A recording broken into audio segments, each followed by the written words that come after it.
warahmatullahi wabarakatuh. Baik, pertemuan 1 materi elektronik bisnis atau e-bisnis, yaitu membahas tentang konsep e-bisnis.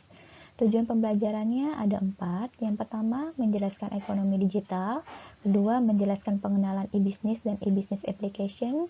Ketiga, menjelaskan cakupan e-bisnis. Dan yang keempat, menjelaskan jenis-jenis e-bisnis. Sebelum saya menjelaskan lebih lanjut definisi tentang e-bisnis, maka akan disampaikan dulu awal perkembangan dari e-bisnis itu sendiri ya. Yang pertama, pada tahun 1970-an, aplikasi e-bisnis pertama kali dikembangkan dan digunakan sebagai transaksi pembayaran melalui internet yang disebut dengan Electronic Fund Transfer atau EFT ya. Contohnya ini sering kita gunakan dalam kehidupan sehari-hari ya, seperti penggunaan GoPay, OVO, Dana, e-money, Flash BCA, dan sebagainya. Kemudian yang kedua, perkembangan berikutnya ditemukan Electronic Data Interchange atau EDI yang digunakan untuk mentransfer data secara rutin, seperti dokumen-dokumen sampai pada transaksi keuangan ya. Jadi EDI ini merupakan pertukaran data secara elektronik ya, yaitu metodenya saling bertukar data bisnis atau transaksi secara elektronik melalui jaringan komputer atau internet. Yang ketiga, pada tahun 1990, teknologi World Wide Web ya atau WWW atau WWW ya semakin maju karena tidak hanya menampilkan data melainkan sudah mampu menampilkan data gambar, suara, animasi, bahkan video ya. Kemudian yang keempat, pada tahun 2000-an, perkembangan e-bisnis semakin pesat ya, di mana banyak perusahaan-perusahaan di Amerika, Eropa, Asia, bahkan Indonesia telah beralih dalam konsep memasarkan produknya melalui internet ya. Jadi sekarang ini internet networking atau internet marketing ya maksud saya sangat berguna untuk para pelaku UKM dalam memasarkan produknya. Selain itu juga strategi pemasaran melalui media internet itu lebih dianggap mudah ya dan simpel. Teknologi informasi memiliki 3 aktivitas utama. Yang pertama, mengumpulkan data, kemudian memproses atau memanipulasi dan mengirimkan informasi ya. Pada tahap mengumpulkan data ya, jadi teknologi informasi ini melakukan pemrosesan baik itu mengubah, menganalisis, menghitung ya maupun mengumpulkan semua data yang ada ya. Misalnya menerima inputan atau masukan dari keyboard ya, dari scanner, dari mic dan sebagainya. Kemudian pada tahap memproses atau manipulasi mungkin saja dilakukan ya dengan berbagai cara untuk menghasilkan informasi yang lebih berkualitas. Yang ketiga yaitu mengirimkan informasi ya. Jadi setelah data itu dikumpulkan lalu diproses atau diolah sedemikian rupa menjadi suatu informasi yang value-nya lebih berguna dan siap untuk dikirimkan kepada penerimanya. Peran IT ada 3. Yang pertama sebagai tools ya, yang kedua sebagai enabler, yang ketiga sebagai transformer ya. Peran IT sebagai tools ini memiliki fungsi sebagai alat bantu bagi pengguna untuk menyelesaikan pekerjaannya ya, seperti mengelola data ya, mengelola kata, mengelola angka, membuat unsur grafis, membuat database dan sebagainya.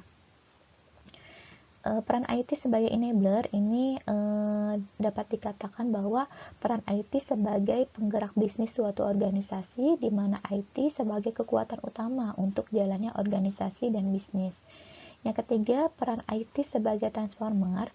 Nah, ini sebagai penentu arah transformasi organisasi untuk menentukan arah bisnisnya mau seperti apa.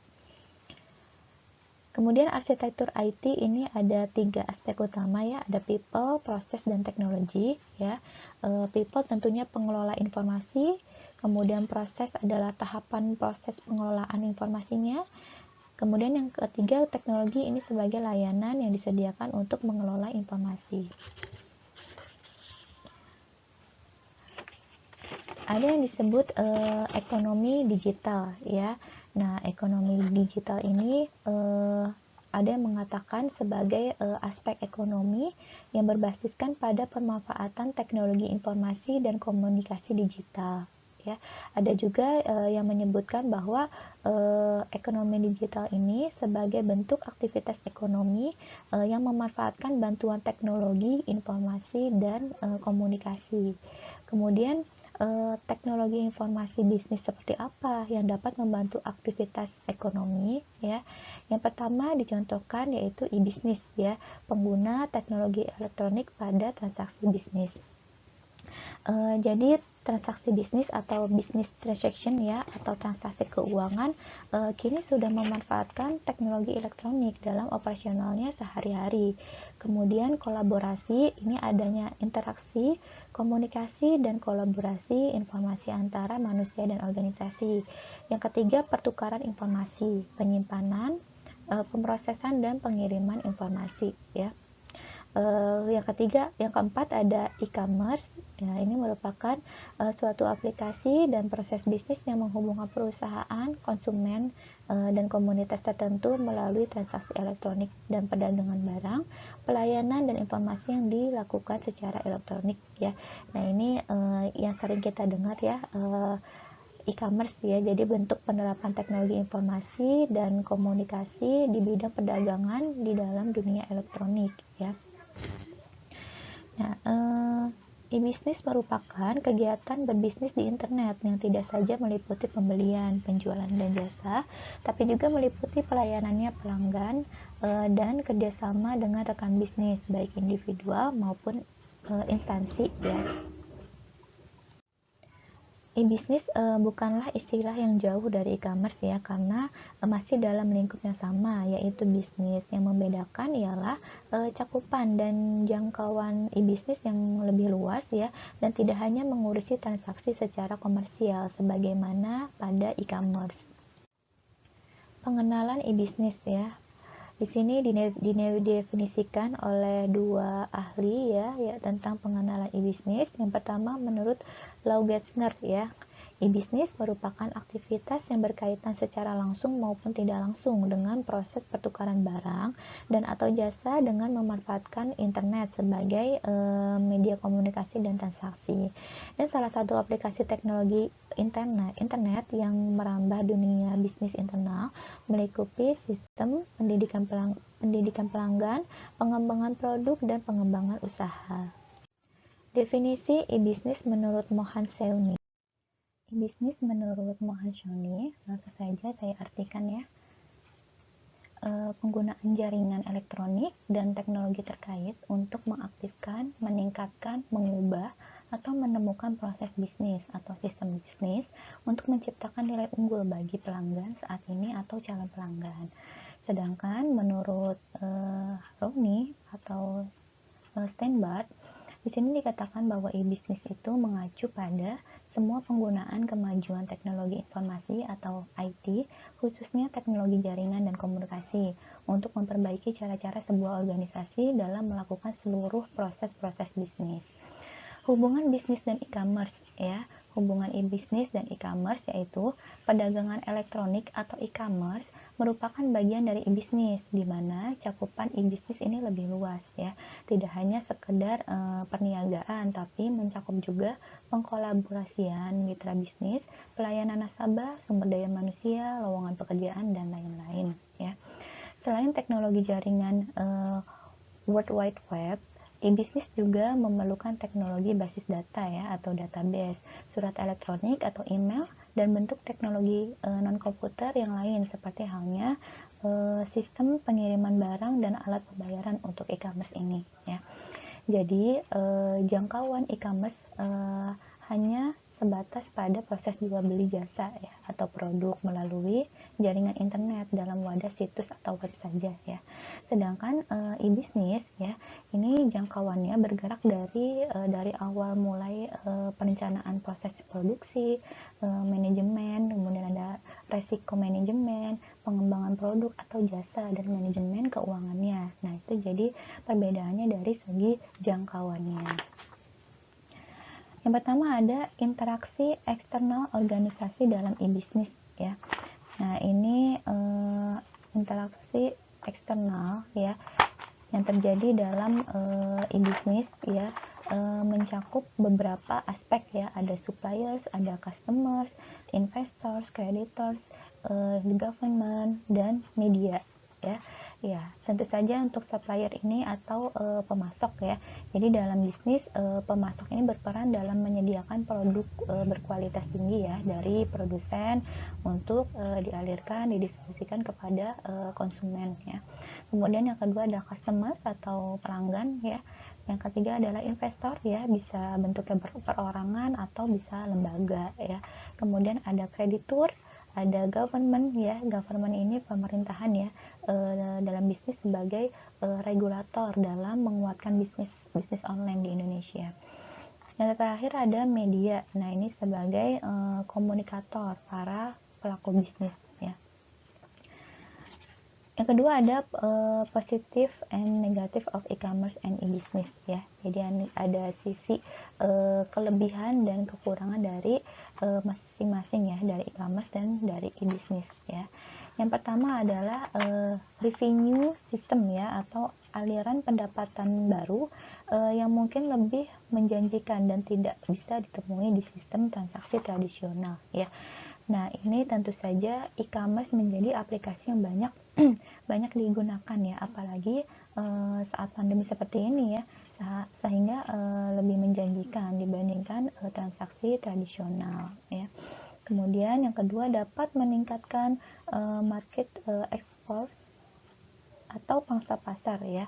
Nah, ini pangsa pasar tentunya banyak perusahaan e-commerce ya, seperti yang kita ketahui ada Shopee, Tokopedia, Lazada, Bukalapak, Zalora dan sebagainya ya, yang sukses dan berhasil dalam memanfaatkan peluang pasar di Indonesia yang sedang naik daun ini ya. Yang ketiga, menurunkan biaya operasional atau operating cost ya.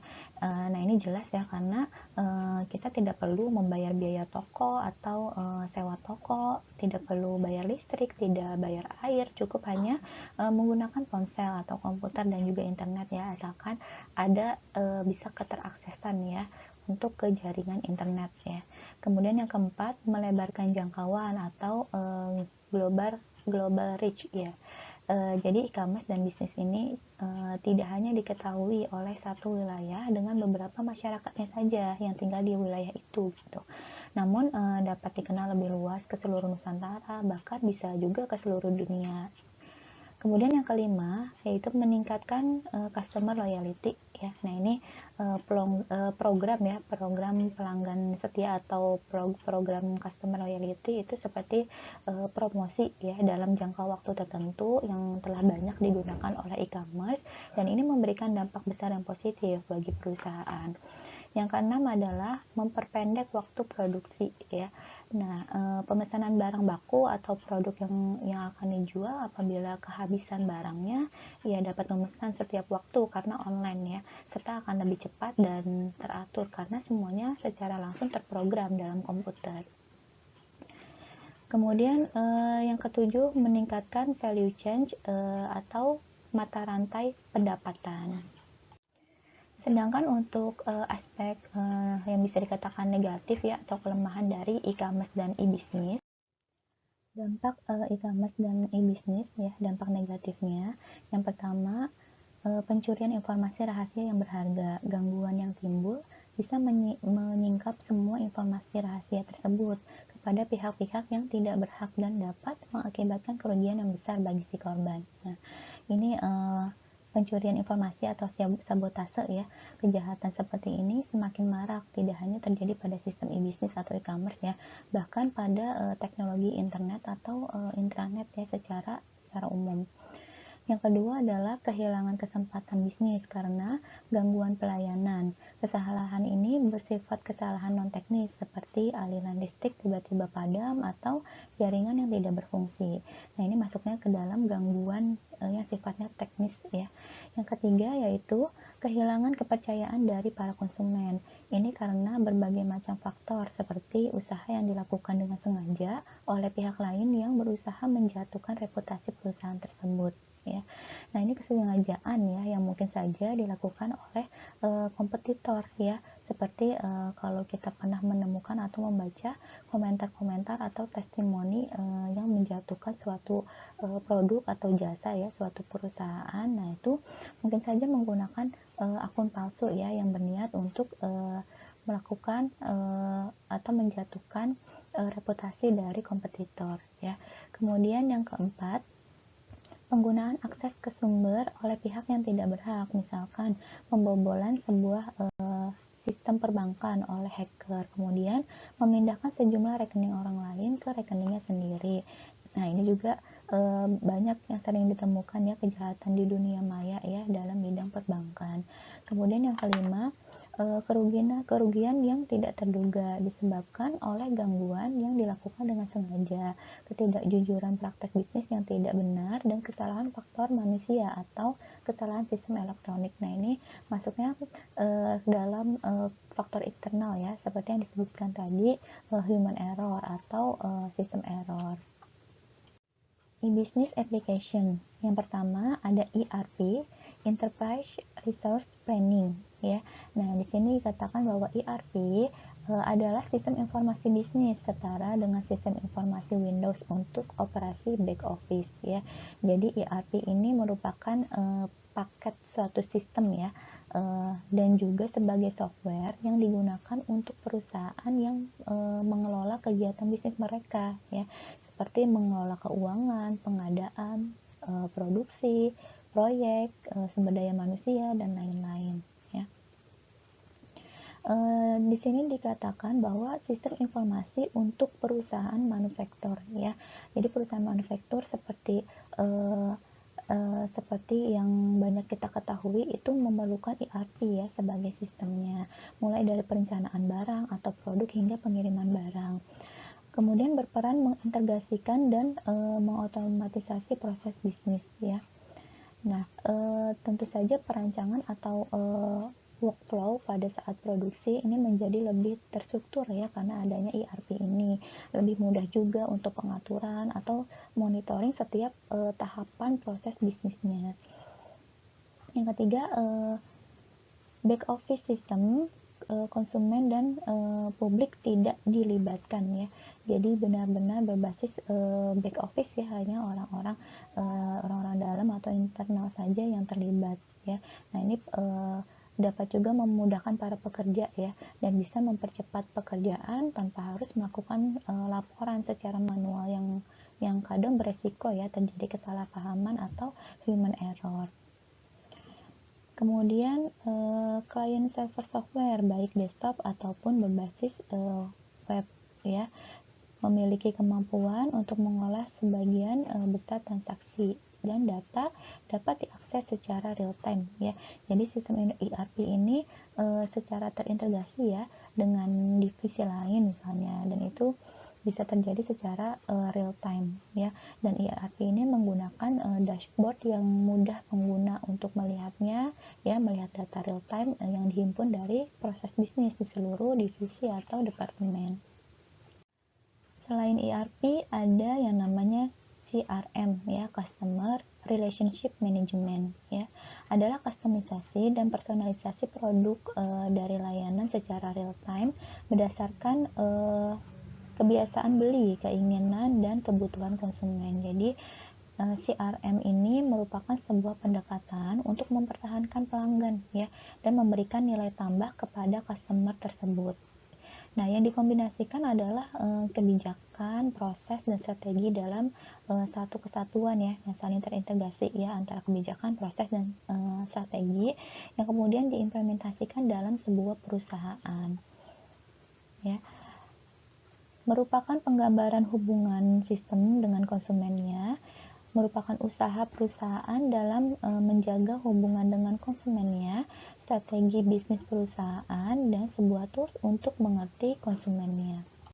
Jadi manfaat utama dari CRM ini adalah untuk mewujudkan sistem manajemen yang dapat mengelola dan melayani setiap kebutuhan customer yang terkait ya dengan produk yang lebih berkualitas ya, tentunya untuk tadi menjaga kepercayaan dari customernya.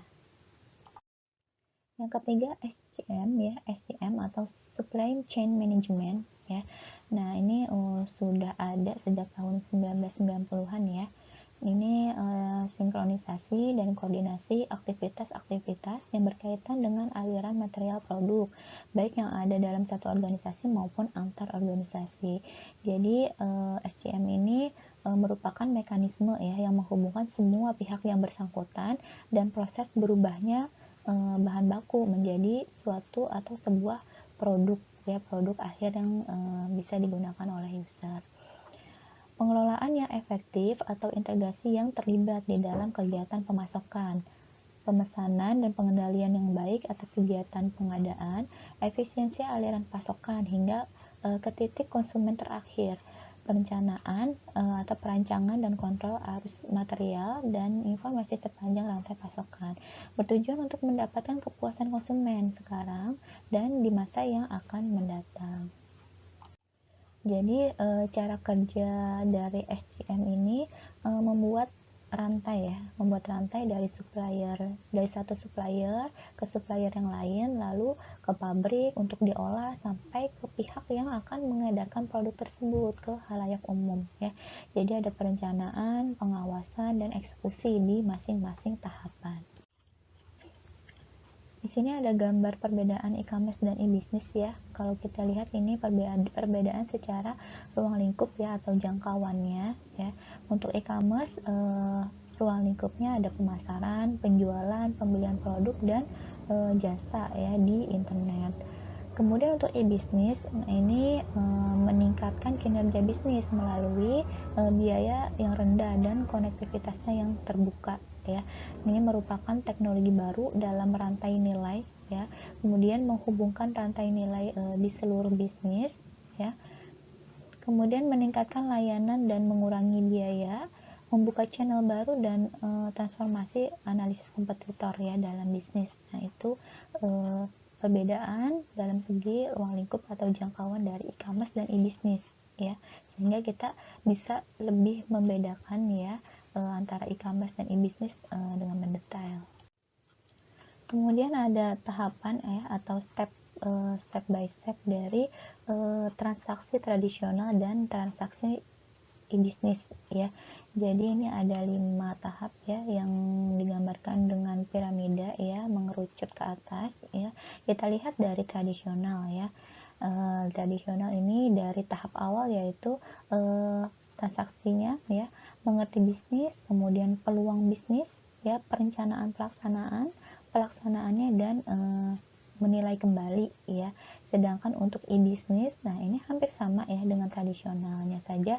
Untuk tahap awal dia harus mengerti bisnis elektronik ya.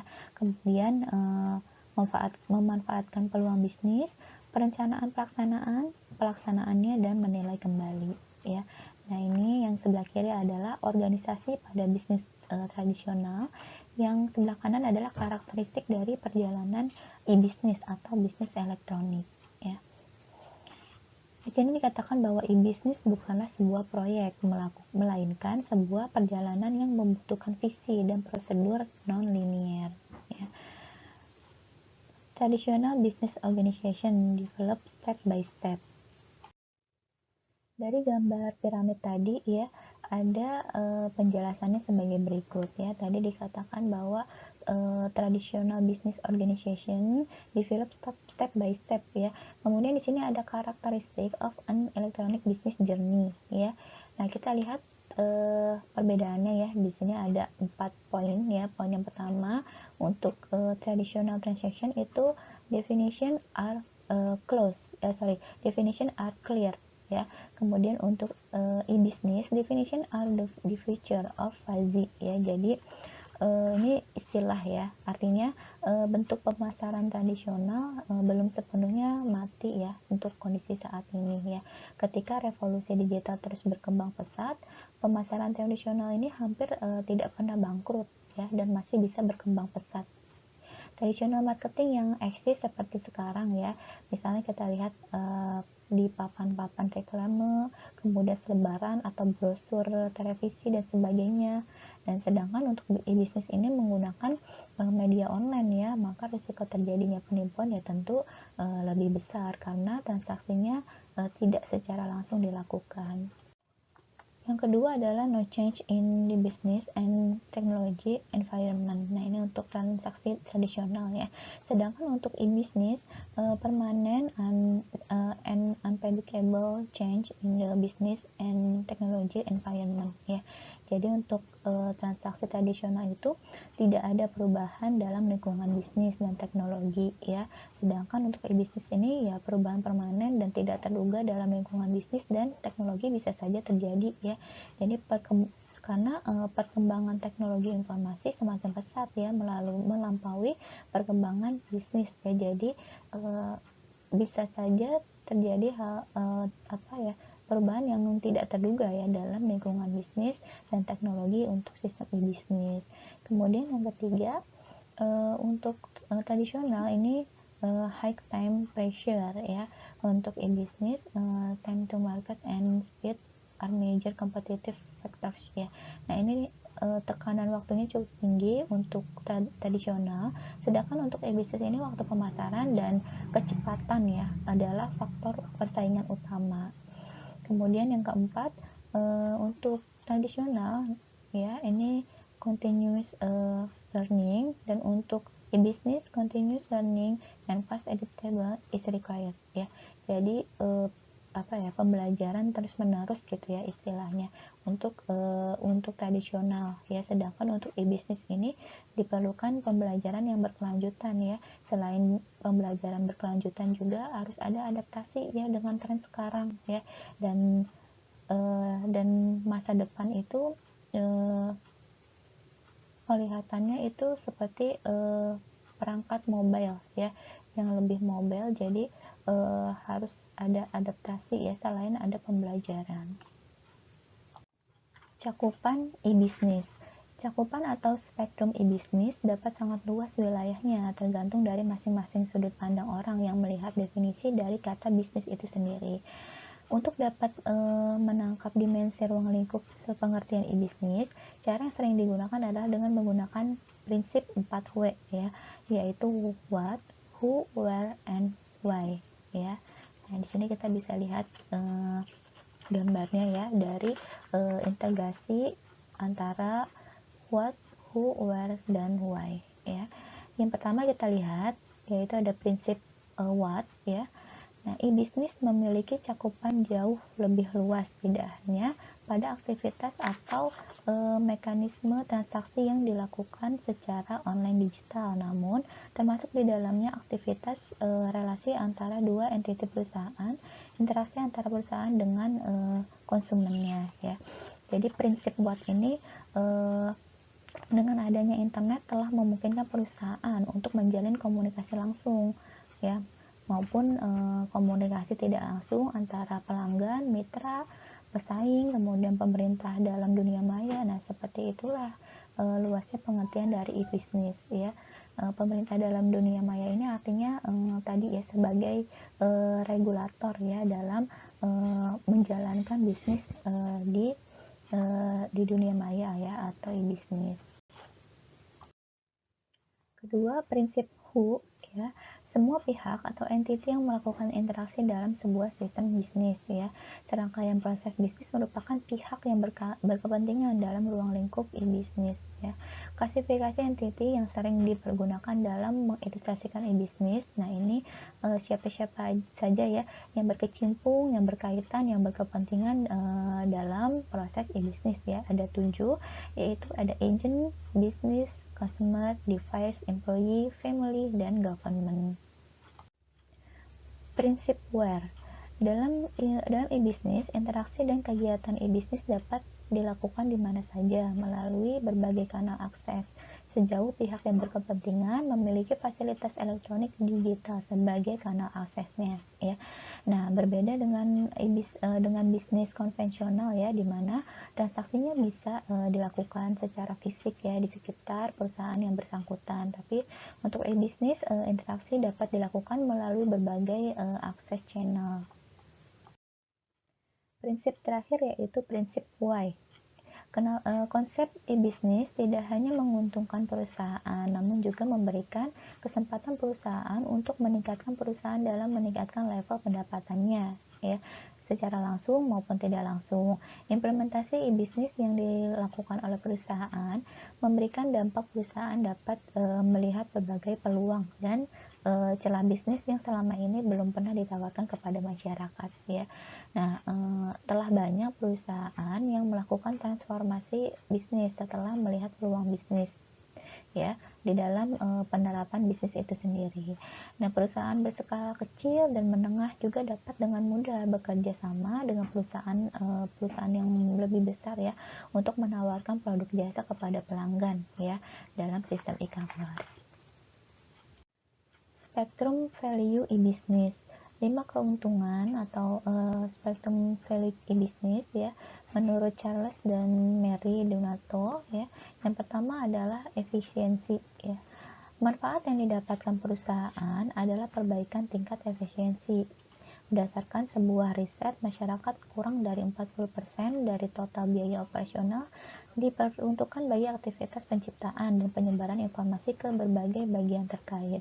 Dengan memanfaatkan teknologi informasi di dalam rangkaian bisnis sehari-hari, terlihat bagaimana perusahaan dapat mengurangi total biaya operasional yang biasa dikeluarkannya, ya. Jadi manfaat yang paling berasa, ya, manfaat yang paling nyata dalam sebuah perusahaan e-bisnis, nah, perusahaan akan dapat mengurangi total biaya operasional bagi aktivitas penciptaan dan penyebaran informasi. Value yang kedua yaitu efektivitas, ya. Nah, ini dirasakan ketika terjadi perubahan-perubahan yang cukup signifikan dalam cara perusahaan melakukan aktivitas operasional sehari-hari. Contoh penerapan konsep supply chain ini membuat manajemen dapat meningkatkan service level kepada pelanggannya. Contoh dengan mengimplementasikan aplikasi ERP pada perusahaan memberikan dampak meningkatnya kualitas pengambilan keputusan dari manajemen. Nah, ini manfaat ERP, ya, yang terasa bagi pihak yang mengelola e-bisnis tentu saja efektivitas, gitu, ya. Jadi tepat dalam pencapaian tujuan secara langsung. Yang ketiga adalah reach atau jangkauan. Kemampuan penggunaan teknologi informasi di dalam memperluas jangkauan dan ruang gerak perusahaan. Selain itu, memungkinkan perusahaan untuk memperluas jangkauan domain kerja sama dengan mitranya secara signifikan, ya. Nah, ini jangkauan perusahaan, ya, dapat memperluas jangkauan manapun dan ruang gerak perusahaan juga lebih leluasa, gitu, ya. Yang keempat, struktur, ya. Terciptanya berbagai jenis produk dan jasa baru akibat konvergensi berbagai sektor industri yang selama ini secara struktur terlihat berdiri sendiri-sendiri, ya. Contohnya, bagaimana sebuah kendaraan dapat jual dengan cara lelang, sebuah bank virtual yang berfungsi sebagai penasehat keuangan dan lainnya. Nah, ini terciptanya berbagai jenis produk, ya, maupun jasa baru yang tentunya secara lebih terstruktur. Yang kelima, opportunity atau peluang. Terbukanya kesempatan yang lebih lebar bagi pelaku bisnis untuk berinovasi menciptakan produk maupun jasa yang baru akibat berkembangnya teknologi informasi baru dari waktu ke waktu, ya. Contohnya dalam bidang pendidikan, saat ini semakin marak situs penyelenggara pendidikan secara online atau virtual, ya. Ini yang paling kita bisa rasakan, ya, yang ada di dunia pendidikan, ya. Peranan e-learning yang sangat membantu dosen, ya, dan juga mahasiswa dalam menyelenggarakan kegiatan belajar mengajar.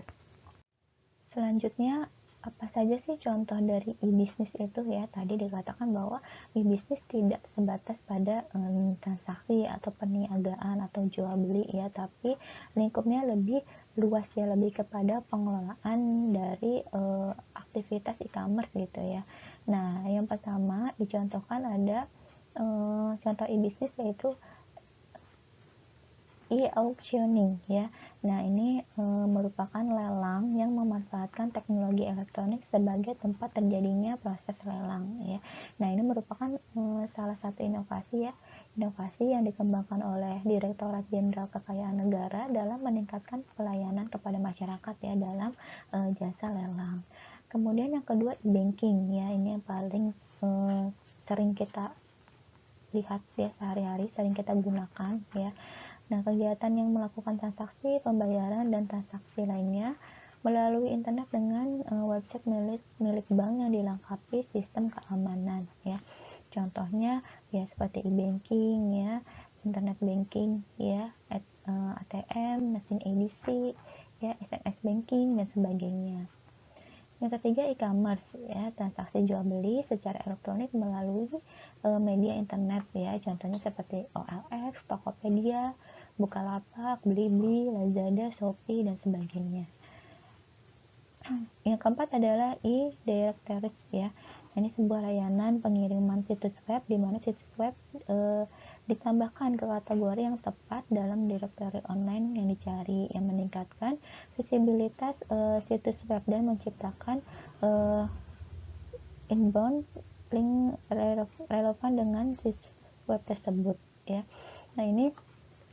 Nah, kalian bisa searching ya contoh dari e-directories ini ya, yang sering diketahui itu seperti Yellow Page ya, Yellow Page, ada Cityshots, kemudian ada Google Business School dan sebagainya.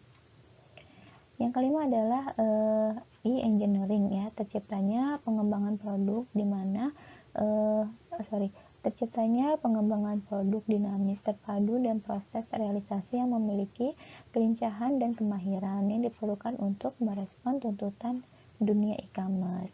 Selanjutnya ada e-franchising ya. Nah, ini bentuk kerjasama bisnis atau usaha dengan memakai prinsip kemitraan ya, sebuah perusahaan yang sudah mapan baik itu dari segi sistem, baik itu dari segi manajemennya ya, sistem manajemennya, keuangannya maupun dari marketingnya, serta adanya merek dari produk perusahaan yang sudah dikenal oleh masyarakat luas dengan perusahaan ataupun individu yang memakai merek dari produk maupun sistem tersebut dengan memanfaatkan teknologi informasi. Selanjutnya ada e-learning ya, sistem atau konsep pendidikan yang memanfaatkan teknologi informasi dalam proses belajar mengajar. Nah, ini yang seperti kita lakukan sekarang ya. Kemudian emailing ya, suatu sarana untuk mengirim dan menerima surat atau pesan dengan format digital melalui jalur jaringan komputer atau internet. E-marketing, segala upaya yang dilakukan untuk melakukan pemasaran suatu produk atau jasa melalui atau menggunakan media elektronik atau internet ya. Nah, ini cakupannya lebih luas ya dari e-commerce ya, yaitu contohnya seperti website ya, untuk kita manfaatkan sebagai pemasaran online ya, website, kemudian bisa juga melalui email, bisa juga melalui blog atau media sosial. Selanjutnya ada e-research ya, kegiatan riset yang menggunakan serangkaian fasilitas teknologi informasi dan komunikasi sedemikian rupa sehingga melahirkan cara kerja dan metode riset baru. E-supply, proses supply chain yang dimanage secara elektronik biasanya menggunakan teknologi jaringan komputer ya. Nah, ini e-supply, kemudian tadi e-research juga bisa dikatakan sebagai penelitian yang dikembangkan secara elektronik ya. Selanjutnya ada e-trading ya, suatu sistem perdagangan secara online yaitu lewat perangkat teknologi internet, di mana dengan sistem ini investor tidak perlu lagi datang atau repot menelpon kantor pialang atau sebagai broker ya. Kemudian e-travel, semua kegiatan industri travel yang dikaitkan pada e-commerce atau dengan kata lain travel yang di-online-kan ya, seperti misalnya ya jasa ya, ini maksudnya jasa travel online ya, atau jasa haji atau umroh gitu ya. Kemudian ada operational resource management ya, ini resource management ini masuknya dalam sistem SDM ya, dimana sistem SDM ini di online kan ya, seperti misalnya e-procurement atau e-performance gitu. Tren ke arah bisnis ya. Nah, dari tadi contoh e-bisnis yang sudah disebutkan ya, nah ini harus adanya persiapan ya, pembelajaran dan adaptasi yang harus berkembang ya, harus dimiliki ya oleh para pelaku bisnis ya dalam sistem e-bisnis ya. Nah, tren ke arah bisnis ini ada 5 ya fokus utamanya ya. Yang pertama kategorinya adalah pelanggan ya. Nah, trennya seperti apa ya? Dalam kategori pelanggan ini tentu pelayanannya yang lebih cepat, kemudian self service, lebih banyak pilihan produk dan solusi yang terintegrasi ya. Jadi ini kalau kita bayangkan saja sistem e-commerce ya, dimana pelanggan yang mungkin sangat menjangkau ya dari seluruh Nusantara bahkan dunia ya, dan dia bisa self service ya, melakukan pemilihan transaksinya sendiri ya, pemilihan barangnya sendiri ya, kemudian sampai dengan ia melakukan proses pembayaran ya, dan produk itu sampai di tempatnya ya. Nah, kemudian ada e-service ya, kategori yang kedua. Nah, cakupan e-service ini ada beberapa. Yang pertama, pelayanan dan penjualannya terintegrasi, dukungannya memadai, pembayarannya lebih fleksibel ya, pengiriman yang dapat diandalkan dan waktu proses yang singkat. Selanjutnya di kategori organisasi ya, ini bisa saja menggunakan jasa outsourcing atau kontrak manufaktur atau distribusi virtual. Untuk kategori pegawai, penyaringan perekrutan ya harus diperhatikan juga, kemudian mempertahankan karyawan terbaik ya. Ya tentunya mempertahankan karyawan terbaik ini harus didampingi dengan pemberian apresiasi ya. Nah, untuk menghargai jasanya ya, yang bisa membantu pelaku bisnis dalam mengembangkan usaha bisnisnya. Kemudian teknologi ya, di sini trennya adalah menggunakan aplikasi web, konvergensi infrastruktur dan penyediaan layanan aplikasi atau service provider. Jenis e-bisnis.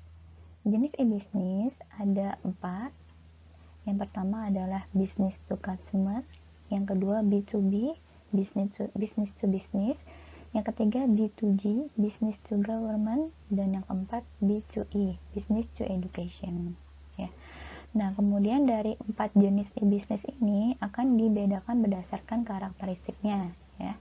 Yang pertama adalah B2C ya, business to consumer. Nah, ini merupakan salah satu mode penjualan yang paling populer ya. Contoh sederhananya ketika kita pergi ke mall dan membeli suatu barang, di saat itulah kita mendukung penerapan model B2C. Atau mungkin saat kita makan di restoran ya, atau membeli sayur di dapur. Nah, hal itu dapat dikatakan sebagai B2C ya, namun untuk versi transaksi tradisionalnya ya. Nah, B2C ini adalah proses penjualan produk dan jasa secara langsung ya, dari bisnis ke konsumen yang merupakan end user ya, atau pengguna akhir.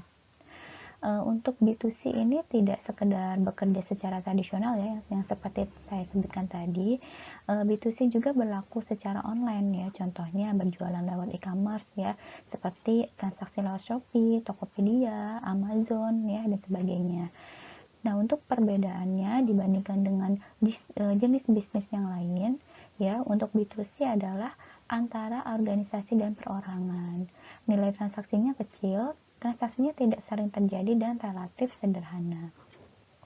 Sedangkan untuk jenis bisnis yang kedua adalah B2B, business to business ya.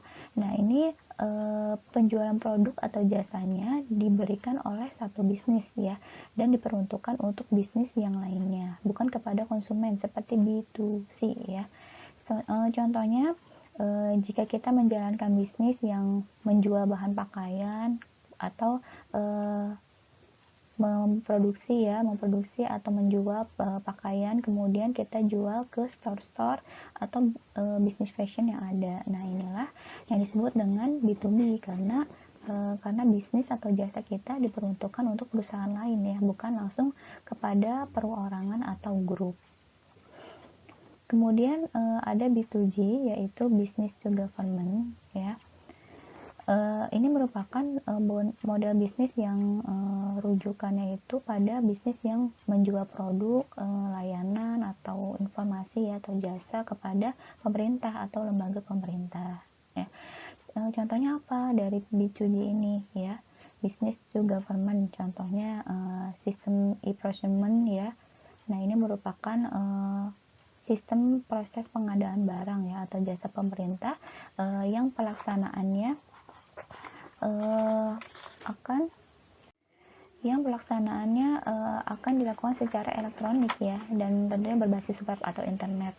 Nah, untuk Indonesia sendiri itu lebih dikenal dengan LPSE ya, yaitu layanan pengadaan secara elektronik ya, yang diadakan atau di bawah naungan Kementerian Keuangan, Biro Manajemen BUMN dan Pengadaan.